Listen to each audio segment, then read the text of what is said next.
ಕಡಲೆಬೇಳೆ ವಡೆ ಮಾಡೋಕ್ಕೆ ರಾತ್ರಿಯೇ ಒಂದು ಅರ್ಧ ಪಾವು ಮುಕ್ಕಾಲು ಪಾವು ಆಗೋಷ್ಟು ಕಡಲೆಬೇಳೆನ ನೆನೆ ಹಾಕಿದ್ದೀನಿ.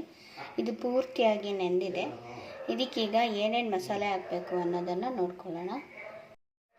ನಾನು ಮಸಾಲೆ ವಡೆಗೆ ಮಿಕ್ಸಿ ಜಾರ್ಗೆ ಅರ್ಧ ಈರುಳ್ಳಿ, 4 ಒಣಮೆಣಸಿನಕಾಯಿನ ಸೇರಿಸ್ಕೊಂಡಿದ್ದೀನಿ. ಕರ್ಬೇವಿನ ಸೊಪ್ಪೆಲ್ಲ ಒಣಗೋಗಿದೆ, ಆದರೂ 1-2-3 ರಕ್ಕೆ ಕರ್ಬೇವಿನ ಸೊಪ್ಪನ್ನ ಸೇರಿಸ್ಕೊತಾ ಇದ್ದೀನಿ. ಚಿಟಿಕೆ ಅರಿಶಿಣ, ರುಚಿಗೆ ತಕ್ಕಷ್ಟು ಉಪ್ಪು, ಒಂದು ಅರ್ಧ ಸ್ಪೂನಷ್ಟು ಜೀರಿಗೆ, ಒಂದು ಅರ್ಧ ಇಂಚಷ್ಟು ಚಕ್ಕೆ, ಇಲ್ಲ ಒಂದು 4-5 ಲವಂಗ, 1/4 ಸ್ಪೂನಷ್ಟು ಸೋಂಪು. ಇದಿಷ್ಟನ್ನು ನೀಟಾಗಿ ರುಬ್ಕೊಂಡು ಬರೋಣ. ಈಗ ಇದಕ್ಕೆ ಸ್ವಲ್ಪ ಕಡಲೆಬೇಳೆನ ಸೇರಿಸ್ಕೊಂಡು ರುಬ್ಕೊಂಡು ಬರೋಣ. ಕಡಲೆಬೇಳೆ ವಡೆಗೆ ಸ್ವಲ್ಪ ತರಿಯಾಗಿ ರುಬ್ಕೋಬೇಕು. ಈಗ ಇದನ್ನು ಒಂದು ಬೌಲ್ಗೆ ಟ್ರಾನ್ಸ್ಫರ್ ಮಾಡ್ಕೊಳ್ಳೋಣ. ಈಗ ರುಬ್ಕೊಂಡಂಥ ಎಲ್ಲ ಕಡಲೆಬೇಳೆ ಮಸಾಲೆ ಕಡಲೆಬೇಳೆಗೂ ಈರುಳ್ಳಿನ ಸಣ್ಣದಾಗಿ ಹಚ್ಕೊಂಡು ಕಟ್ ಮಾಡಿ ಸೇರಿಸ್ಕೊಂಡಿದ್ದೀನಿ. ಇದನ್ನು ಈರುಳ್ಳಿ ಮತ್ತು ಕಡಲೆಬೇಳೆ ಎಲ್ಲ ನೀಟಾಗಿ ಮಿಕ್ಸ್ ಆಗೋಂಗೆ ಒಂದೊಳ್ಳೆ ಮಿಕ್ಸ್ನ ಕೊಡಬೇಕು. ಹೀಗಿದೆ ಚೆನ್ನಾಗಿ ಎಣ್ಣೆ ಕಾಯೋರು.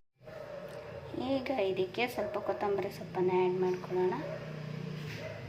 ಈಗ ಮಸಾಲೆ ವಡೆ ಮಾಡಲಿಕ್ಕೆ ಅಂತ ಅಂದ್ಬಿಟ್ಟು ಎಣ್ಣೆನ ಕಾಯಕ್ಕಿಟ್ಟಿದ್ದೀನಿ.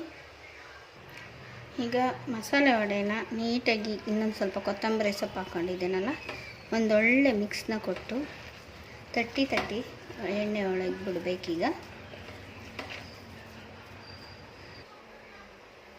ಈ ರೀತಿ ಎರಡು ಕೈಯ ಸಹಾಯದಿಂದ ಈ ರೀತಿ ವಡೆಗಳನ್ನ ತಟ್ಟಿ ಕಾದಿರೋ ಅಂಥ ಎಣ್ಣೆಗೆ ಬಿಡೋಣ. ಈಗ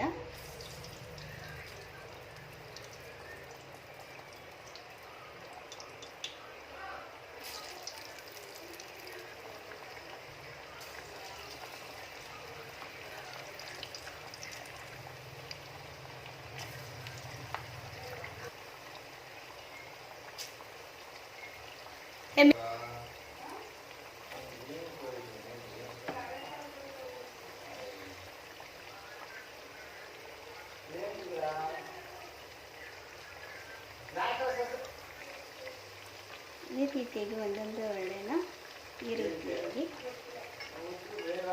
ಎರಡು ಕಡೆಯಲ್ಲೂ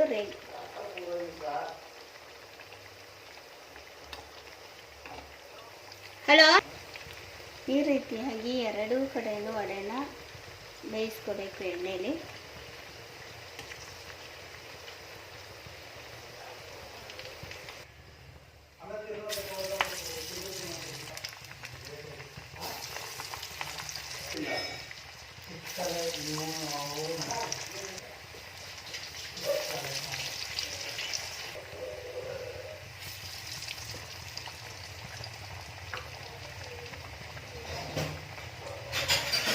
ನೀರು ಕೊಡಿ ಎಲ್ರಿಗೂ,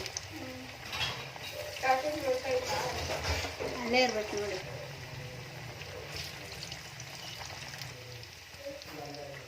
ಈ ರೀತಿಯಾಗಿ ಒಂದೊಂದನ್ನೇ ಎರಡು ಕಡೆಯೂ ಚೆನ್ನಾಗಿ ಎಣ್ಣೆಯಲ್ಲಿ ಫ್ರೈ ಮಾಡ್ಕೋಬೇಕು.